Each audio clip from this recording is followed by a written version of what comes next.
We are going to listen to Mother Teresa this morning and to Wendy. They are going to bless us. And open your hearts. We thank God once again for 3CI. It's an angel church. I think so. 3CI is an angel church, and they are messengers of God, and they are messengers that serve. And that's what we experience, and that we experienced this weekend. We have once again 5 angels from 3CI in our midst. Bless you guys. Here seën vir julle hoor. Julle het mooi harte en ons gaan julle geniet. Okay. So let's stand. Just invite God, Jesus, Holy Spirit, to guide us, to bless us with the word and to bless the speakers this morning. We can do nothing of ourselves. Thank you, Lord, for fruitful ground. Thank you for your ability. Thank you for your anointing. It is you, Father, you, Lord Jesus, Holy Spirit, that we want to exalt. It is your image. It is your character. It is your comfort. It is your nature that mankind's need as never before. Thank you, Lord, that we can experience you and that we will be uplifted, established in the truths of the Bible, and that we will once again understand the necessity of families that needs to be whole, united, and that our children will receive the inheritance that you have bestowed on their parents, on us as a church, and that we will know what is the will of God in our lives. Thank you for your peace. Wonderful peace. Right now, in Jesus' name. Amen. Amen. Thank you, Jesus, that you, Lord, over all. Come and have your place today, in Jesus' name. Amen. Amen. You may be seated. Wow. So, friends, I just want to take a moment, if that's okay, Donnie. I just want to honor my mom. And if you've got you parents here today and you've got children that's gone a little bit haywire, this picture this morning, Jesus hears prayers. Don't give up. Don't give up. My mom and my dad, if it wasn't for them, I wouldn't be serving Jesus today. They didn't walk the walk only, they didn't talk the talk only, they did both. What they said is what they lived. We didn't saw mom and dad behind the pulpit as one person and at home another person. We saw the same person. And my dad passed away about, 40 years ago? 30 years ago, my mom had a prophecy that she and her boys will be on the pulpit together. So you are privileged to have me and my mom ministering together this morning after 30 years of prophecy. So God had you by name. Thank you for coming out, and thank you for, I just want to ask you to open up your hearts. I've listened to this lady and all my life. You're going to be blessed. God bless you. Mom, such a privilege. Thank you, my son. Thank you. All right, I hope I can manage this one. Thank you so much. I just want to say thank you for the privilege of just being here today and sharing with you. I was asked to speak on standing through the storms of life. But I want to say, I think some of you might have gone through much bigger storms that I might have gone through. But I can assure you that we all have the same source that takes us through a storm. And if it wasn't for our source that takes us through the storm, then sometimes it might have turned out very differently. Before I tell my story, I do want to share something that I have on my heart. That when I spoke to Chrissy, I spoke to her once through a voice call when she just wanted to confirm and get a photograph and that sort of thing. And I suddenly felt to ask her, how long have you been in Gateway Church as leadership, on leadership, as leading this church? And she said to me, 21 years. It was on the 8th of February this year. It's been 21 years. And God made something alive in my heart for this community. You know, Ecclesiastes 3 verse 1 says, there is a time for everything and a season for every activity under the heavens. I believe this year, 2025, is a season where God looks deeply into this community. And then she mentioned to me that you guys were fasting and praying for a month, for a week, and that you've already tasted what God has done. I mean, one of your members being filled with the Holy Spirit. So God is moving. So what I just want to do this morning, just quick, just take a little bit of time and just mention to you what I'm not into numbers. I don't, I know the Hebrew language, there's values for everything, but I just went and I looked at number 8, the 8th of February. And the 8th of February means new beginnings, resurrection, and regeneration. You know, God is alive, and He is light, and there's no darkness in Him. Then I went and thought, oh, well, let's go along. 2nd of February. That means a month of unity. Is that not amazing? And then I went to 21 years. And you know, when we have children and our children turn 21, we give them a key. You know, in the old days, I know that I still do that. We used to give them a key, and I gave a key and a Bible. Because those two go hand in hand. If you want to unlock doors for your future, you better take the Bible with you. And so that was, what I saw. And then I realized, together when you give that key to your child, there's responsibility. Because you now give them the right to make choices over their own lives. And I felt that God was saying to this community, it's time to rise up in your identity. If you declare today that you are a reborn, blood-washed child of God, get up, stand in your identity, take up your cross, because we all have a cross to bear. Every family has a cross. Take it up and walk for Jesus. Jesus left us with two commandments.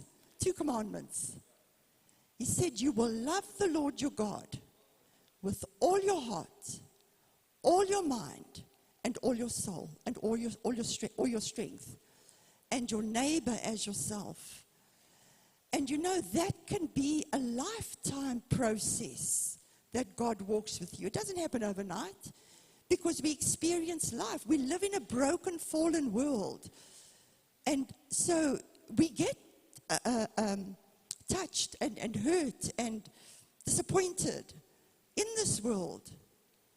But if you stand in the fact that you are a daughter and a son of the Most High God, no one can take that away from you. Never. You can never lose that. You can't. Don't think of getting. Now, be very careful to say this. Everything you do after you know that you're a son and a daughter of God, for God, because you've heard from Him, carries weight. To think that you are going to impress God with what you do to earn his reward. No. Jesus' blood, we've just sung it, was enough. It's only by the blood of Jesus. And then I went and looked at 2025. So 21, talks of its divine completion. Like there's something that is coming to an end and something new. Because God is He's not a stagnant God. He renews and He revives all the time. Blessing and fulfillment. That is what 21 stands for. Divine completion, blessing and fulfillment. And then 2025, seen as a year of double grace and divine redemption, with 20 representing waiting. And that's the difficult part. We need to wait on God. Wait for Him. He does speak. He's not deaf. He hears your prayers. So prayer and God's word go hand in hand. And it also means a year of completing cycles and entering new ones on a time of God's a time of God's abundance and provision, even in the fivefold ministry gifts. So be expectant. Be expectant of what God's going to do. I know we sometimes sing with you, but remember, God's kingdom is an upside down kingdom. The world's kingdom works the other way around, but God's kingdom is an upside down kingdom. He takes the least and He makes the most of it. I'll just mention that later, but so I just wanted to leave that with you, with Gateway. Take that, make it your own. You allow God's Spirit to fulfill God's promises. We cannot say and sing that we believe Him and then live differently. Am I doing this thing right? Okay. Right, so that is my heart for you guys. I want to praise you, Chrissy. I want to thank God for you, especially for implementing Bible Recap this year. It's life-changing. I started it 3 years ago, and I was saved in 1976, and have read through the Bible, I think, twice before that. But having this explained to me, put in my hand, it made me think of Peter, where he said, I've still got to get to my story, where Peter said to the layman, he said, silver and gold have I none, but what I do have, I give to you. And that's what you've done. You have given a tool to this community to learn to know the God that is the main character of everyone's story. We are not the main characters in our story. God is. And to get to know Him more intimately and to learn about His Word so that we can be light and salt in every dark place. Jesus has overcome for us. Let us overcome for Him now in our walk with God. Thank you. Thank you. I praise you, my friend. Thank you so much. Okay, now, to get to my story. How much time I've got left? 10? Oh, my word. I know this time zone thing, Thank you, Jean. Thank you, Jean. Thank you, Jean. Right. What I want to say is what I mentioned now. God has a story from Genesis to Revelation. That is God's story. And that story is redemption. We're not going to put that up, hey? Then, can we? Oh, it is. Okay. Just to look at this, when I said of an upside-down kingdom, if you look at that's the solar system. If you look at the galaxies, if you look at further, I've never studied the heavenlies, but what I see here, when I saw that little speck there, that is Earth. and it's placed in the Milky Way galaxy, the only galaxy that can maintain and sustain life. We don't know of life on any other planet. So God takes that speck, and there he puts the crown of his creation, man, to come close and live intimately with us in the heavenlies. When I see that, I think, all-powerful, almighty God, but yet a heart that wants to come close and wants family. So he creates Earth, not the biggest planet. And so that's where we begin. And that is our God story. And with all the knowledge that he has, he knew of the fall that would come on earth. He knew everything. And then he says, let us create man in our image. And the Message says it so nicely, with our God nature. So I want to tell you, each one of you and me, God knew before he created us in our mother's wombs, in the spirit, because like in our likeness, God was spirit. So in his likeness, he created man.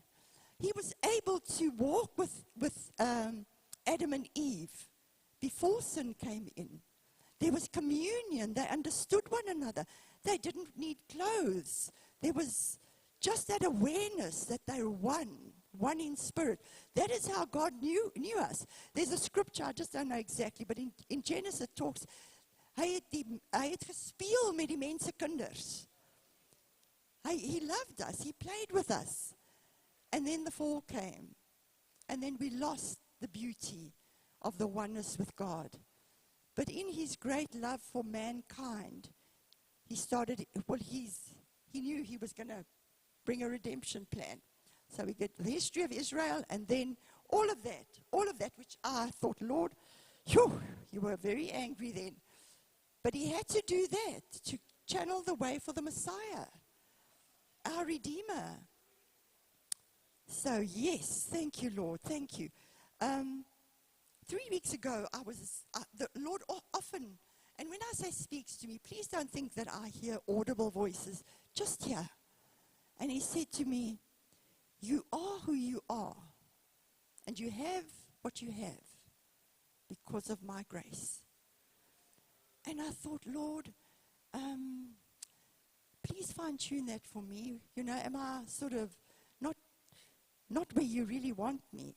And then I got a post from a friend, which I thought, Lord, that just, God wants us to be dependent on him every minute of every day.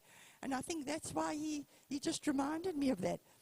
And then I got this post. There were 2 donkeys were walking in Jerusalem when one said to the other, just yesterday, I was here carrying Jesus, and the people were singing and shouting and throwing their clothes down, and I could walk over them. And today, they hardly recognize me. And his friend said to him, he said, that's how it is, my friend. Without Jesus, you are nothing. So that is what I'm reminded of daily. Without Jesus, I am nothing. Okay, so my story starts on the 18th of September, 1951. And I was born to a young girl, 21 years old. She had left her home in Frankfurt in the Free State. She was gifted. She had beautiful musical talent and could sing beautifully. Everything bypassed me. But so she pursued a career in theater work in Johannesburg. She met a man, 21 years her senior, who obviously, not putting all men under that, but he told her he his marriage wasn't going well, and he was getting a divorce, and things weren't good, and that sort of thing.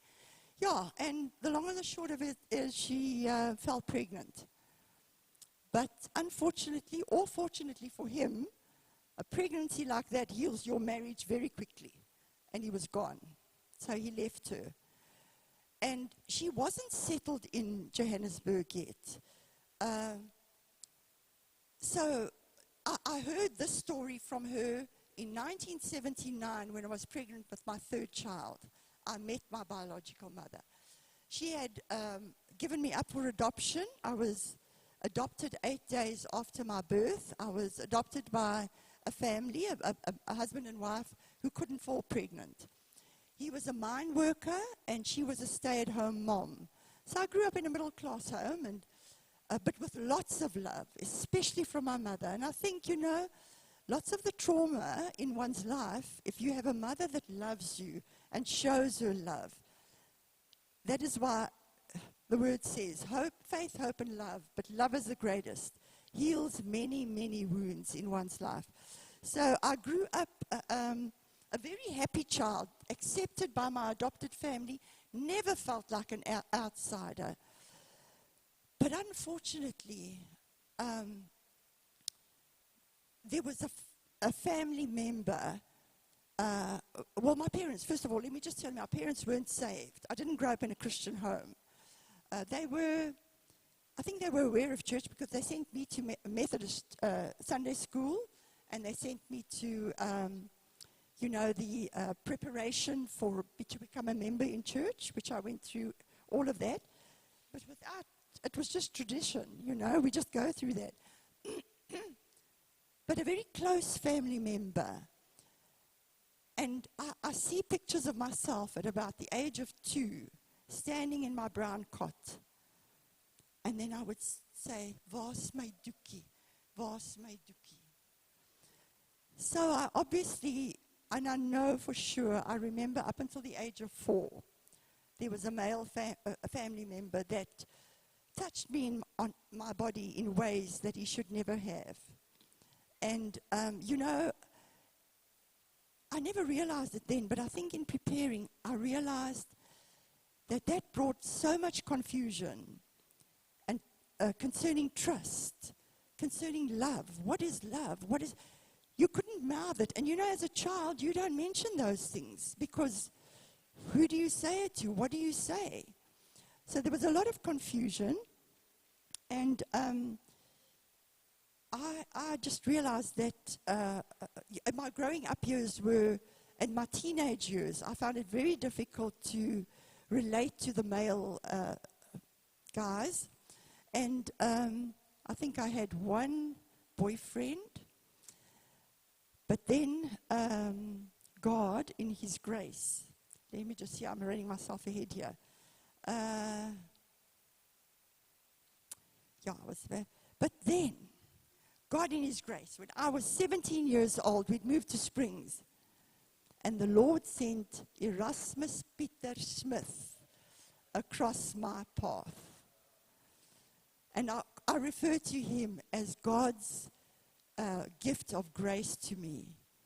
Because he wasn't saved either. He didn't know the Lord Jesus Christ. But he was a decent guy. I mean, we were together for about 6 months before he ever even touched my hand. And so, he was just my gift of grace.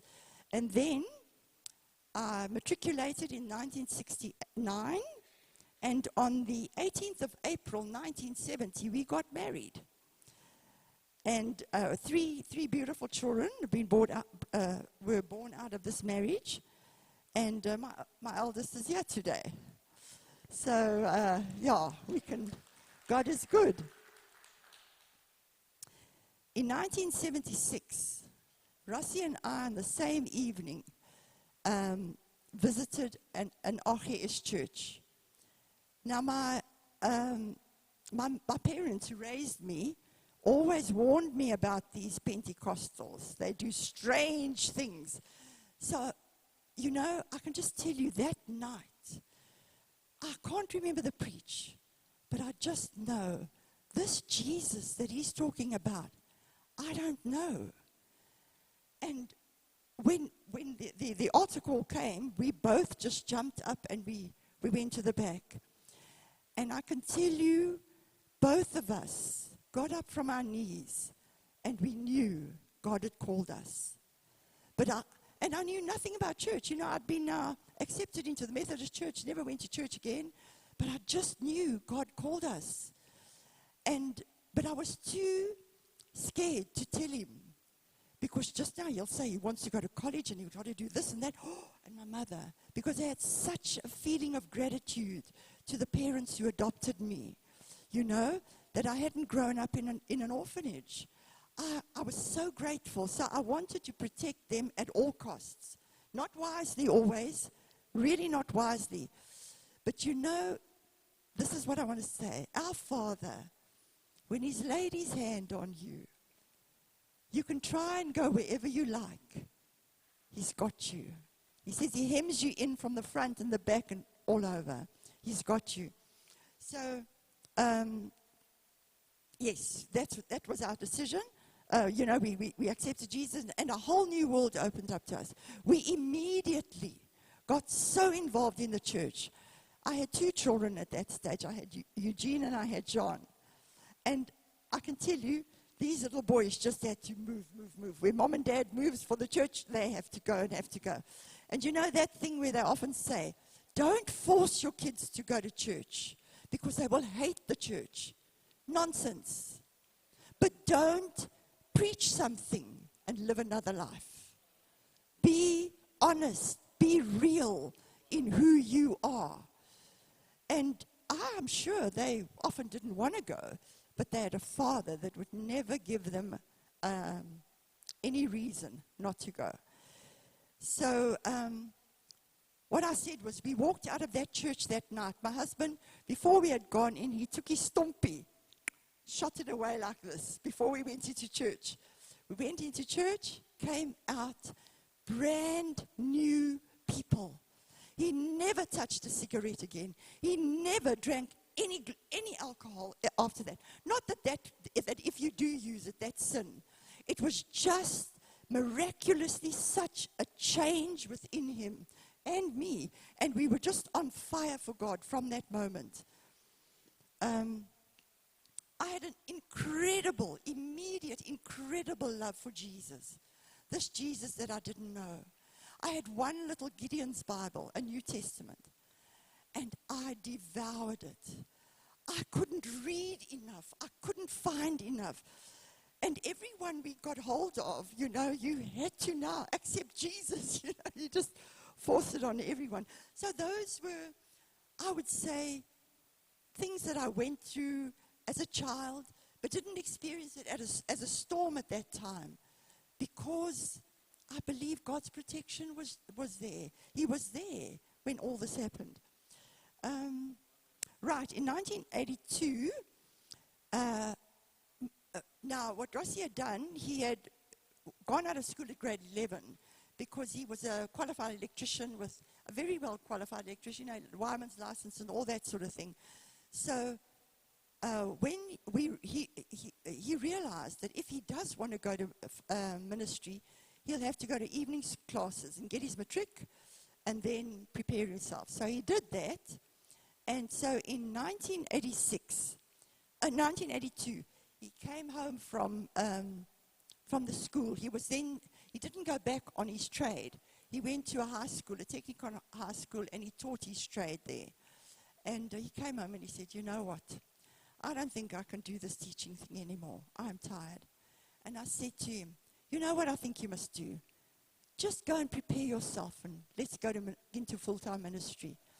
And you know what he said? It was so gracious. He said, you know what? That same night when Jesus called us, God spoke to me. And I said to him, Lord, when my wife comes and says, we must go, I will know the time is right. So he waited, and yes, so we went, he prepared the 3 years, and then obviously, you know that we were placed, like Chrissy and them, this was our first church that we pastored in. And what I can tell you here from my side, I thank God for my husband. You know, the leadership, church can be very hard sometimes. They quickly let you understand you're not the couple that we wanted here. We wanted another couple here, a much older couple. They clearly made us understand that. But you know what? We weren't here for the church as such. We were here for the people, but for Jesus. God had placed us here. So that didn't move him at all. And, you know, you have a chairman, is it? When you have a meeting, a chairman, and you have a vice chairman. A vice chairman. And in one meeting, the vice chairman then really made us understand, you are not wanted here. And my husband just ignored him. And he said, I don't quite know how the conversation went. And then he said, he thinks he's going to resign. And my husband moved a piece of paper and he said, there it is, brother, sign. You can resign. And he did. He resigned. But that was the best thing that could have happened, because you know that same brother became our greatest supporter. You know, it's just a thing that the devil sometimes, remember, our battle is not against flesh and blood, but against principalities. The devil had just gotten hold of this guy that, you know, it's got to be this way and it's got to be that way. But we have to follow God's way, no other way. So that was our experience, but by the grace of God, we were able to build a mission church in, what you said, Tonga, hey, Eugene? Yeah, Tonga. Yeah, we built a mission church there, and with permission, it was just maybe us, but this was very high. And my husband did not want to feel this very high apart from the people. We are one. There's no favor. We've got different gifts. Yes, God uses different gifts, but no one is favored over the other, no matter who you are. So we got permission from the people who had built it originally, and we were able to take it away, and that was something that from his side. From my side, I met a most beautiful friend from the NG church. We became friends. And we together were so hungry for the things of God. We would go to a little hill just outside. It was a little kopiki. And we would sit in the car and we would start praying. Our first experience of intercessory prayer. We prayed over the people. We prayed over the churches. We prayed over whatever we could think of. And especially her husband at that time, because he was in the balance. She was so hungry for things of God. She'd been baptized. And he wasn't. We prayed him through the baptism waters. So he was baptized as well. And then also, God also laid a specific incident in the town on our hearts. A hotel had just opened up. And there were young girls from the Cape who came to be waitresses there. And the Lord just laid them on our hearts. Now, you know, she's the doctor's wife. I'm a pastor's wife. And the Lord sends us into that hotel weekly, into the lounge. We go and drink our cool drink to make friends with the girls. Pardon? Ooh, can I go? Okay. To make friends with the girls. And it took time, you know, to build relationship with them. And then we took them to your home, and we started a Bible study with them on a weekly basis. And by the grace of God, he saved a couple of those girls. And we learned at one point that hotel was illegal because there was no liquor license there as yet. And you know, that never came through. So these girls had to go back to Cape Town. But you know, also with the knowledge that it was God who saw those girls. Let us just get Jesus in their lives. Then they can go back. So, wonderful experiences here. And 2 years into our time here, we were called back to the church where we were. And I did feel, I felt sad. I thought, Lord, did we do everything that we needed to do here? But when this beautiful friend of mine told me of what is being implemented in the home groups here, I knew if we can just understand our wonderful Father through His Word, stick with His Word, dan is die Kaap Hollands. And so we went back at the beginning of 87. We went back to Springs, but also, even if I doubted whether it was the right time, it was God's time. Because 2.5 years later, my husband passed away. And, my first thought was, Lord, my children he was 18, still in the army, John 14, and my little girl was 9. And my first words was, as I walked out after him, I said, Lord, hoe kry ek die 3 kinders groot? But you know what? God is faithful. And He took us through that storm. And yes, He provided everything we needed. Things that the chaplain had come to me every now and then in the hospital from the AGS, and he would say to me, Teresa, wat gaan jy doen? As er iets oor. Nee, moenie daaroor praat nie, hy gaan leef. Till the night before he died, I believed with all my heart that he would live. But God provided. God had provided. My brother-in-law was a financial advisor, had made plans. I never worried about money or whatever. And God just provided. We got a home. The kids went through, just Eugene did his own studies through business management. But the 2 kids I could put through college and theological college. And so God is faithful. When we are not faithful, when we don't understand, He's always faithful. Right. And as Eugene said, my standing here today, I don't know if you all know Pastor Frans du Plessis. Yes.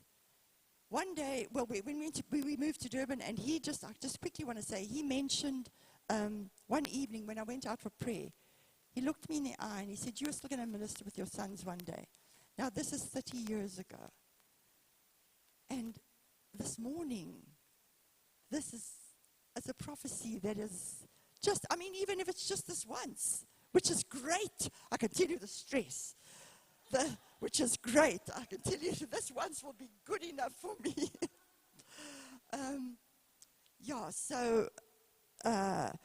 And John, my other son in Australia, he always just wanted to be a pastor. Nothing else. I would go and fetch him at school at grade 3. Then his teacher would say, you were at some evangelical outreach this weekend, weren't you? I said, yes, how do you know?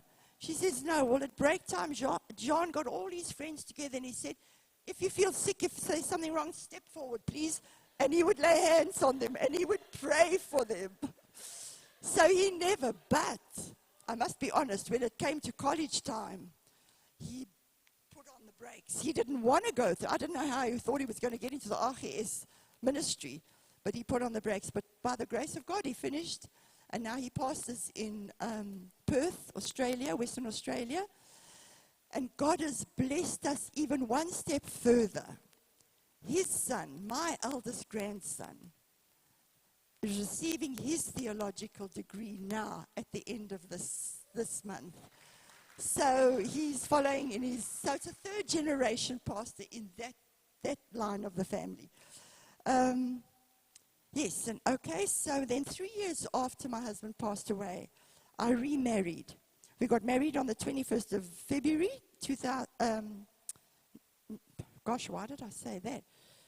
1992.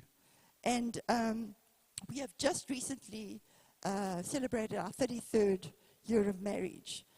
Nou gaan ek dit maar in Afrikaans sê. Ons het heel wat sakke sout saam opgeëet en deurgewerk, kan ek vir jou sê. 'n tweede huwelik is nie altyd 'n grap nie. But you know what? 2 different people And by the grace of God, He's changing. And just always remind yourself, God is busy changing my nature to become like His. And the word says it's the kindness of God that leads to repentance. He doesn't keep whipping us all the time. It's His kindness that reaches us. So that is something that is not always easy to practice, but we have to. We just have to let go and allow His Spirit in us, because out of ourselves we can't either. We need His Spirit. And that is now basically my story. Storms come and storms go. Dis mooi in Afrikaans. Hy sê storms het gekom en storms gegaan. Maar deur sy genade het ons geloof in God se storie bly staan. Baie dankie dat ek dit met julle kon deel, hoor. Just wait here, Mum. Donnie, can I ask one or two questions? So when I, as a young boy, went off the rails a bit, Mom, what did you do? I prayed. And I prayed. And I prayed. Is there anything that you could say to me that would have brought me back? Not at the time. No, I don't think at the time. I think just praying and trusting God, because only He can reveal in your heart who God is and who Jesus is. And Mom, when you lost Dad, everybody told you to be strong. When did you feel that Jesus was strong? You know, what actually happened the day he died, I've been like that. I don't know whether it was a sort of suppressed trauma from our childhood. When something really, really deep happens to me, all emotion goes. So everybody thought the day of his funeral, I was so strong. This woman is so strong. But this woman wasn't so strong. The weeping and the weeping and the weeping came days and days and weeks and months after that. But you know, the day I took you to see someone, he came out of the army, and I thought he had to work through his father's death in the army. So I'm taking him to a counselor who's not from our church, because he would just give them the answers they wanted to hear, which he did in any way with this other guy. But this pastor was sharp enough. I don't know if you know Avon Browning. Avon Browning was sharp enough to realize this mother needs counseling. I could never remove my wedding ring. I would stand in my home and I would feel Rossie's presence in the doorway. And, you know, that had to go at some stage. And he asked a lady to minister to me. And she just touched on what the Holy Spirit led her to. She said to the Lord, to me, she prayed, Lord, take her back to the day of the funeral. And you know, I saw an open grave. And I saw that coffin go down. And I cried where I didn't know I could get tears from, like I have never cried in my life. And when I reached down like this, I said, Tot ziens, Ras. And just like that, my tears cut off. And I was free. I said, Lord, I can go on with my life. I can now go on.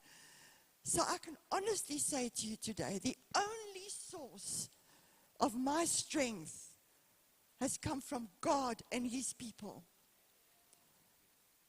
But I do believe, can I just say that I do believe, even as I know God longer and longer, it's a daily choice to die to self. We are not the main characters of our stories. God is. And if we are children of God, we fit into His redemption story. We have to. And that fulfills my life. You know, friends, what I heard this morning, the what my mom didn't say, the fact that she wasn't aborted was a miracle from God. Her mom didn't know where to stay. She slept on the streets of Joburg and Pretoria many, many nights. She got taken advantage of men. My mom doesn't share those deep things, but you know what? The fact that my mom got born, God had me in mind. God had my brother in mind, my sister in mind, and God has you in mind. Mom, I asked her, Mom, everybody said when she lost my dad, guys told us, be strong. I want to tell you, be weak. When you're weak, God is strong. Don't be strong. That's the first thing. There's parents here today that says, I don't know how my child's going to grow up. I'm worried about my boy. He's got ADHD and is all over the place, so he doesn't serve Jesus. We're going through, as parents, through struggles. We're not perfect. And often Wendy needs to remind me, Eugene, get on your knees and pray. We've got 2 ears, we've got one mouth, friends. Let's listen with 2 ears to God our Father and use one mouth to ask Him. There is time to speak to our kids. Don't get it wrong, but pray. And then thirdly, my mom went through second marriage, and it's not easy. My dad was strong. It's totally different. But my mom understands covenant. Covenant between God and her, and covenant between her husband and her wife.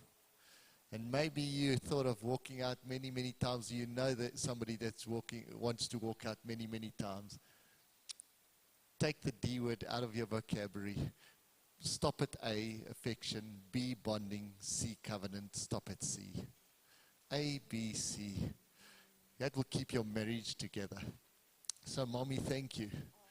Thank you for that. I want to know you did well, Mom. Just give her a hand. You did well. Thank you.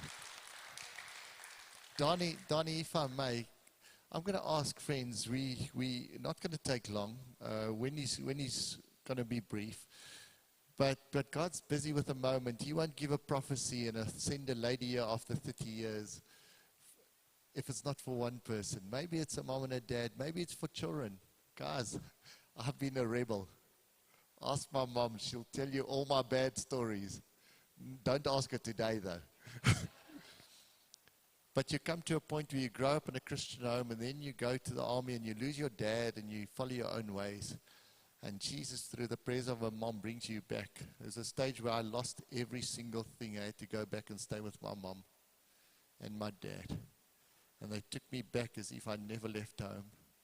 And I got restored. So I want to ask you, there's going to be a song that's playing now, just for about 2-3 minutes. We're not going to pray with you. If you need prayer, that's fine, but we're not going to create that. You've got an access to the Father God like I've got access. He's our Father. And I want you to now, at this moment, bring your request to God. And if you don't have a request, you don't even have words, just say, Father, here I am. I'm broken. Maybe you had reason to walk out and you didn't.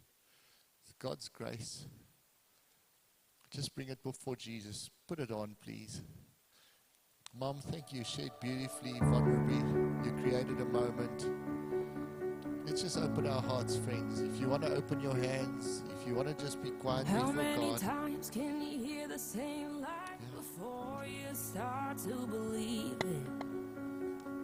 The enemy keeps whispering to me. Swear these days it's all that I'm hearing. I used to know who I was. Now I look in the mirror and I'm not so sure. Lord, I don't want to listen to the lies anymore.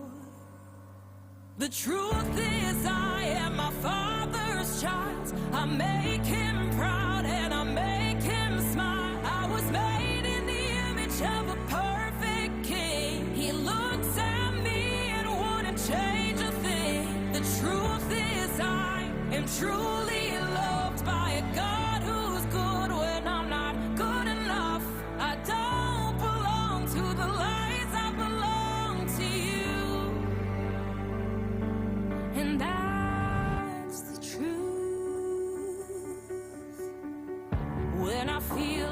so much noise living rent-free in my head. Heaven finds me in a still small voice, and it sounds like grace instead. You remind me who I am when I look in the mirror and I'm not so sure. Lord, I don't want to listen to the lies anymore. The truth is I am my Father's child. I make him proud and I make him smile. I was made in the image of a perfect king. He looks at me and wouldn't change a thing.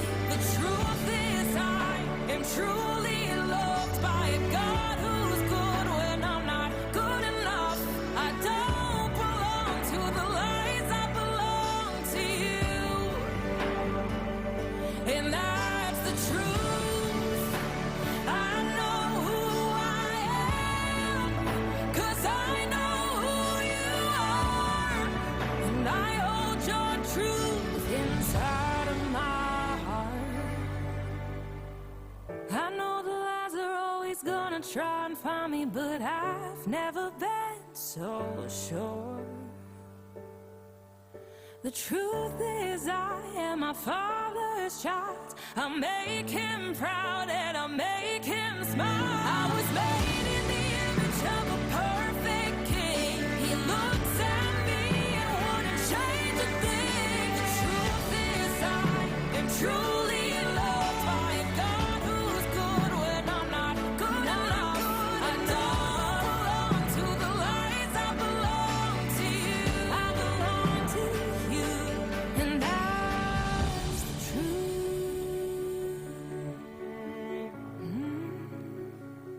And that's the truth. I'm my Father's child. Nothing that I can do can make him love me more. Nothing I can do can make me love him less.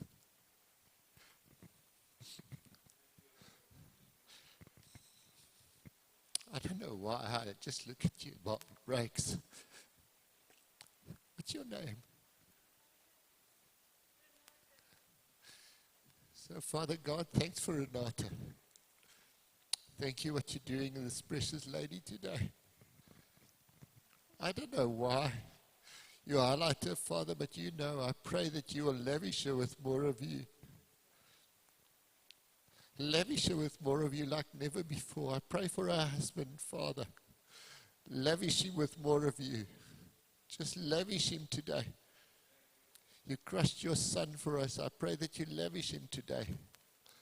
Thank you, Father. Thank you for Renata. Thank you for her husband. I pray that you'll wipe the tears from their eyes, King. I pray when they read your word and they read a garment of joy for a spirit of heaviness, that you will bring praise into their hearts like never before. I pray, Father God, that their past will not hold their future. Their past has got no hold in their future, King. Thank you, Jesus. Worship you. Thank you for this precious couple, King. Thank you, Father. Thank you for our time together today. And Lord, we spent a couple of moments together, but won't you continue to minister, Holy Spirit? Remind us of this morning that you bring a 73-year-old lady 40 years later back, because your promises are true and amen. I pray 40 years from now that people will stay wherever we are in life, that we'll be able to stand on your word and say, God, you've carried us, you've been faithful, you've been strong when I was weak, when I wanted to give up, you kept me going. In Jesus' name, amen.